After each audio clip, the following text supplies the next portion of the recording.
Okay, we are putting the Ayovoch heater in action. We're going to use the remote to do so.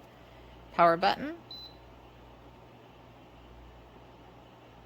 It's on the eco setting of 69, and the room that we're in is currently 69, so it's not going to be on. So we're going to attempt to raise the heat from the comfort setting of 65. And then for the video, we will turn it up to 71 so that it actually does go on and you can see that it's attempting to raise. And now we're going to do the oscillation, which is this button here. There we go. I did have to hit it twice, just in case you were wondering what was going on there.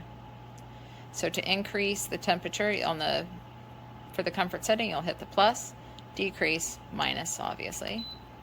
So we'll go ahead and put it back down to the 65. Pretty easy to do so. It did warm up substantially, so it is quite warm in here now. This is the mode, so right now we have it in the eco mode, but it's easy to switch between the modes.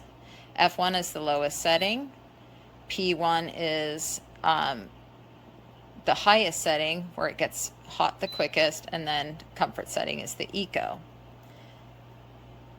So